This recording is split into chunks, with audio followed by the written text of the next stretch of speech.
Well, hello all you fine people out there in YouTube land. This is the NRA Man Forever, coming to you from South Texas once again. And this particular video I want to talk about mixing ammunition in your handgun or your semi-automatic rifles or what have you. This video was inspired by Pete over there at the Armory Channel. And if you haven't seen his channel or been to his channel, which I highly doubt it, that there are any of my viewers that haven't been to his channel yet, but if by some chance a new person to YouTube stumbles across this video and has not seen the Armory Channel and what Pete has going on over there, I highly suggest you get over there and check it out. I'll be sure to include a link to his channel down there on the bottom. He's got a lot of great information. Newcomers to the firearms community would find it just a cornucopia of useful, good to know information. And even if you have a good grasp of what's going on in the world of firearms, it would be a good refresher type deal just to click on some of his videos that pertain to subject matters that interest you or projects you got coming up, and just sit and do a little bit of research. If I can find that video that I was watching, because he has a lot of videos up, if I can find it, the one that I was watching that gave me the idea for this, I will include a link down below to it, but the link to his channel will definitely be included. And before I proceed with my original material, I would like to say thank you, Pete, for the inspiration. It is much appreciated. That being said, as I stated before, this video is inspired by a proprietor of another channel. This is my response to a question that he proposed, and I will be using this as a video response. He was kind of shaky and questionable about the effects of mixing different varieties of ammunition in a handgun or, say, a semi-automatic rifle.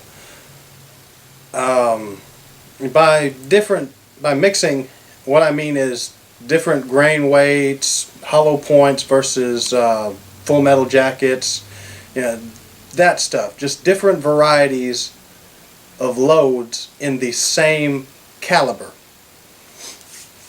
That being said, that doesn't include, say, mixing 5.56 rounds with 223 Remington. That is specifically just different brands and loads of, say, 5.56 or 9mm or 45 ACP. In my experience with firearms, mixing ammunition in quality modern firearms is not a point of concern. As long as the ammunition is of good quality and obviously the correct caliber. I've fired mixed ammunition in every single one of my semi-automatic firearms and all of my wife's semi-automatic firearms. Had no issues out of it, and haven't experienced any long-term performance effects, negative impacts on performance out of, say, my 22 that I don't even know how many thousands of rounds that gun has had through it, how many dozens of varieties of different types of ammunition it's had through it. And the same with that 6-hour Mosquito. Every chance I get, I mix up the ammunition a little bit just to see how it performs with different brands of ammunition and different types of ammunition. Again, I've experienced no major long-term or short-term effects out of either of those guns as far as the performance and the reliability goes, aside from where the shots fall on paper. That's it. Mixing ammunition will not adversely affect your gun. Again, from my experience, it will not adversely affect your gun in a negative way, other than the fact that different brands use different powders, and obviously different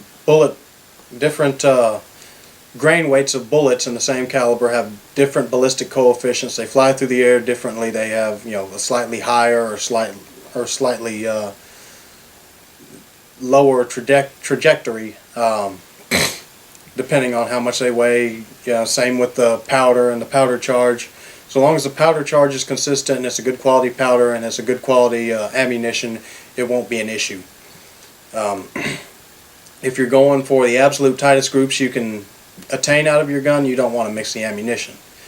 If you're just messing around, just plinking with whatever gun it is, then don't worry about it. Go ahead, have at it, and mix the ammunition. Firing mixed ammunition in your own firearm, it's your prerogative. If the thought of it bothers you, then obviously don't do it. If it's something you were wondering or were curious about, hadn't gotten any real definitive answers, again, based on my experience, there's no danger in it so long as you're using good quality ammunition in the correct caliber for your gun. Now, that being said, make damn sure it is the correct caliber. Because if you're new to guns and you don't know all that much, I'll give you a few examples. When most people say .357, they're thinking of a .357 Magnum. However, there's .357 Magnum and there's .357 SIG. The Magnum is obviously a revolver load or a rifle load. .357 SIG is a semi-automatic handgun load. Same with 9mm. There's 9x19, there's 9mm Parabellum. There's a few different, calibers of 9mm. The same can be said with 45 ammunition. There's 45 GAP.